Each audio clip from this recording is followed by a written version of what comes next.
আসসালামু আলাইকুম, doctor ARM Jamil বলছি। আশা করি যে যেখানে আছেন ভালো আছেন। আপনারা অনেকেই একটা বিষয় অনেকদিন ধরেই আমাকে বলছিলেন যে বলার জন্য, সেটা হচ্ছে ভিটিলিগো বা লিউকোডার্মা অথবা সেতি রোগ। এইটা নিয়ে আসলে ন্যাচারাল মেডিসিন বা ফাংশনাল মেডিসিন কি কথা বলে বা কিভাবে ট্রিটমেন্ট স্ট্র্যাটেজি। তো আসলে ভিটিলিগো বা লিউকোডার্মা এটা একটা অটোইমিউন কন্ডিশন। তো অটোইমিউন কন্ডিশন আসলে খুবই একটা অনেক ডিপ একটা প্রবলেম, বাট এটার মোরলেস এটা সমাধান মোটামুটি একই রকম সব অটোইমিউন কন্ডিশনে, তবে এটা সাইট অনুযায়ী কিছুটা স্ট্র্যাটেজি পার্থক্য হয়। তো এখানে যেটা হয় সেটা হচ্ছে স্কিনের যে আমাদের ত্বকের যে রঙটা, হ্যাঁ, তো এক একটা মানে মানুষের এক এক রকম, যেমন এশিয়ানদের একরকম, আফ্রিকানদের একরকম, আবার যারা ককেশিয়ান বা যারা শ্বেতাঙ্গ বলে যেটা, হ্যাঁ, ইউরোপ আমেরিকা তাদের একরকম, হ্যাঁ, তো জাপানিদের একরকম। তো এটার কালারটা ডিপেন্ড করে মেলানোসাইট, যেটা আমাদের স্কিনের যে সেল, সেখান থেকে মেলানিন নামক একটা পদার্থ তৈরি হয়। এই মেলানিনের কারণে আমাদের স্কিনের ডার্কনেস, যাদের মেলানিন বেশি তাদের বেশি ডার্ক, এবং যাদের মেলানিন কম তাদের কম ডার্ক, তো এটা হয়। কিন্তু যখন অটো অ্যান্টিবডি তৈরি হয় শরীরে, যেটা অটো অ্যান্টিবডিগুলো তৈরি হয়ে বিভিন্ন জায়গায় অটো অ্যান্টিবডি তৈরি হতে পারে, তো অটো অ্যান্টিবডি তৈরি হয়ে যখন মেলানোসাইটকে আক্রমণ করে, অর্থাৎ নিজের শরীর থেকে অটো অ্যান্টিবডি তৈরি হয়ে নিজের স্কিনের সেল যে মেলানোসাইট তাকে আক্রান্ত করছে, এবং সে যখন পর্যাপ্ত মেলানিন তৈরি করতে পারছে না, তখন সে সেলগুলো কোষগুলো তখন তার ডার্কনেস হারাচ্ছে, অর্থাৎ তার যে স্কিনের যে কালারটা সেটা আস্তে আস্তে হোয়াইটের দিকে চলে যাচ্ছে। হ্যাঁ, হোয়াইট প্যাচ হচ্ছে, ভিটিলিগো হচ্ছে, সেটা মুখে হতে পারে, হাতে হতে পারে। হ্যাঁ, সাধারণত এক্সপোজার এরিয়াতে হয়, এবং এটা আসলে একটা কসমেটিক পারপাসে এটার বেশি সমস্যা। এটা যদি মেজর হেলথ ইস্যু তৈরি করে না, কিন্তু এটা দেখতে খারাপ লাগে এবং এটা মানুষের সৌন্দর্যতাকে নষ্ট করে। তো এটার জন্য আসলে আমরা অনেকেই আক্রান্ত, স্পেশালি ছেলে মেয়ে, ইয়াং ছেলে মেয়েদের এটা সমস্যা অনেক বেশি হয়। বাট এটা সমস্যাগুলো দিনকে দিন আরও বাড়তেছে। এটা রুট কজটা হচ্ছে দেখা যাচ্ছে যে এটার অক্সিডেটিভ স্ট্রেস, আমাদের ডে টু ডে লাইফে খাবার দাবার, লাইফস্টাইল, ইমোশনাল ট্রমা, তারপরে ঘুমের সাইকেল ঠিক না হওয়া, এগুলোর কারণে বিভিন্ন রং ফুড, এগুলোর কারণে অনেক অক্সিডেটিভ স্ট্রেস তৈরি হচ্ছে।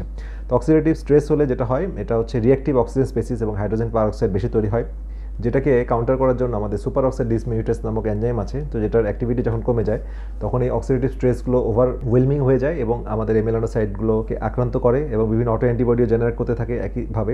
তো এই বিষয়গুলো একসাথে আসলে একটার সাথে একটা ইন্টারকানেক্টেড। তো এখন যেটা ট্রিটমেন্ট স্ট্র্যাটেজি হয়, সেটা হচ্ছে আমরা প্রথমে পেশেন্টকে আসলে অ্যান্টি ইনফ্লামেটরি ডায়েটে নিয়ে আসতে হবে। ফাংশনাল মেডিসিন অ্যাপ্রোচে হচ্ছে লাইফস্টাইল, খাবার দাবার, ফুড সাপ্লিমেন্ট, কি ডুস অ্যান্ড ডোন্টস, কি করবেন কি করবেন এই বিষয়গুলো সম্পর্কে জানা। হ্যাঁ, প্রথম কথা হচ্ছে এটা অনেকাংশে রিভার্স করা যায়, বাট এটা অনেক সময় লাগে, পার্সেন্ট টু পার্সেন্ট ভ্যারি করে। 80 to 90%, অনেকে 100% রিকভারি হয়, তবে এটা পার্সনের উপর ডিপেন্ড করে এবং সবার সিচুয়েশন একরকম না। এই জন্য আসলে মানে 100% স্ট্রংলি সবসময় কথা বলা ঠিক না, তো আমরা সেটা বলিও না। তবে এটার সাকসেস রেট ভালো, হ্যাঁ, যদি আমরা এইভাবে মানতে পারি এবং এই টোটাল গবেষণা যে হয়েছে সেটা যদি আমরা ফলো করতে পারি, তাহলে এটার রেজাল্ট ভালো। এবং আমাদের ইন্টিগ্রেটেড অ্যাপ্রোচে আমরা এখানে আরেকটা মেডিসিন নিয়ে আলোচনা করি, যেটা একটু পরে বলবো, সেটা এখানে অ্যাপ্লাই করা হয়। তো সেটা হচ্ছে আমাদের ফুডের মধ্যে খুব ইম্পর্ট্যান্ট। অ্যান্টি ইনফ্লামেটরি খাবারের মধ্যে আমাদের লাগবে হচ্ছে গ্রিন জুস খাওয়া উচিত, এবং গ্রিন জুসের মধ্যে গাজর, ধনেপাতা, বিটরুট, ঠিক আছে, তারপরে ক্যাপসিকাম, এগুলো খুব ইম্পর্ট্যান্ট। এগুলোর মধ্যে অনেক অ্যান্টিঅক্সিডেন্ট থাকে, যেটা আমাদের এই ফ্রি রেডিক্যাল ড্যামেজকে প্রিভেন্ট করে।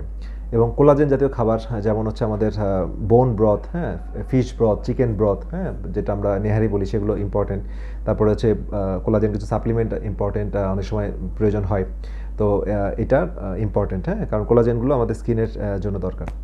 এছাড়া এখন অ্যান্টি অক্সিডেন্ট কিছু সাপ্লিমেন্ট আমরা নিতে পারি, অনেক সময় প্রয়োজন হয়, কারণ অনেক সময় আমরা খাবার থেকে বা কোয়ালিটি খাবার থেকে বা কোয়ালিটি অ্যামাউন্ট বা কনসেন্ট্রেশন অনেক সময় কিছু সময়ের জন্য পর্যাপ্ত ডোজে লাগে, যেমন গ্লুটাথিওন, N-অ্যাসিটাইলসিস্টিন, এই দুটোই একটা মানে কি বলা যাচ্ছে, ইমিউন সিস্টেমকে বুস্ট আপ করে, এবং ইমিউন সিস্টেমে যেহেতু ডিসরেগুলেশন হয়, এই কারণে অটো অ্যান্টিবডি তৈরি হয়।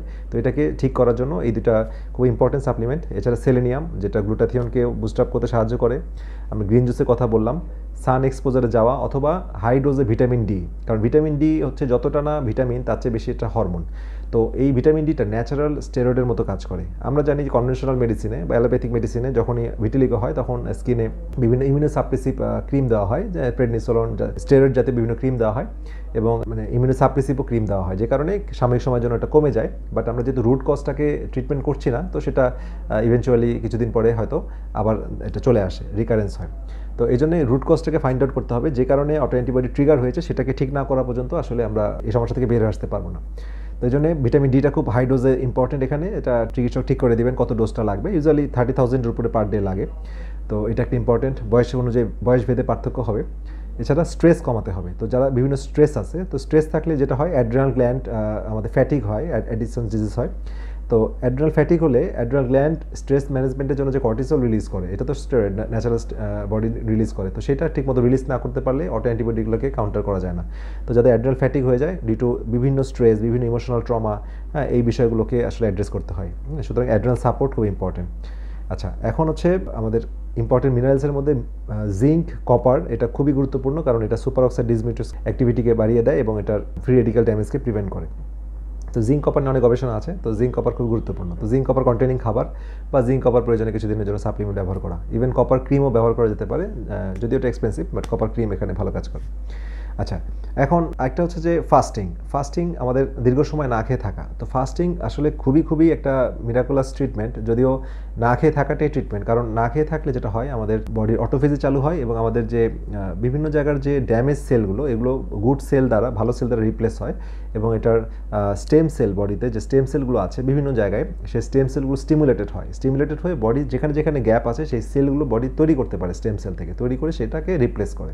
সুতরাং আপনাকে ফাস্টিং ভেরি ইম্পর্টেন্ট। বাট ফাস্টিংয়ে যাওয়ার আগে দিয়ে আপনাকে কীভাবে ফাস্টিং পিরিয়ডটাকে ঢুকতে হবে সেটা আপনার চিকিৎসকের সাথে কথা বলে নেবেন, কারণ ফাস্টিংয়ে যাওয়ার আগে আপনার প্রিপারেশন আছে, তো সেই অর্জন করার পর ফাস্টিংয়ে চলে যেতে হবে। আচ্ছা, এরপরে আমরা যে ইন্টিগ্রেটেড অ্যাপ্রোচে আমরা যে ট্রিটমেন্টটা সাহায্য নিই এবং এটা খুবই কার্যকর, সেটা হচ্ছে হোমিওপ্যাথি।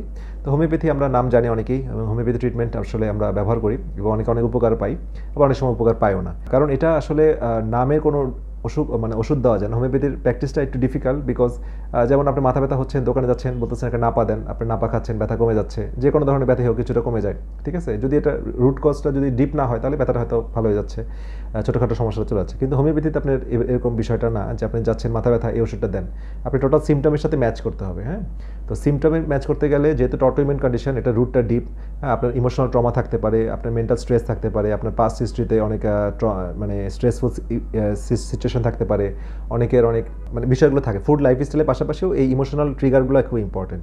তো এই বিষয়গুলোকে আসলে হোমিওপ্যাথি খুব ভালো অ্যাড্রেস করতে পারে।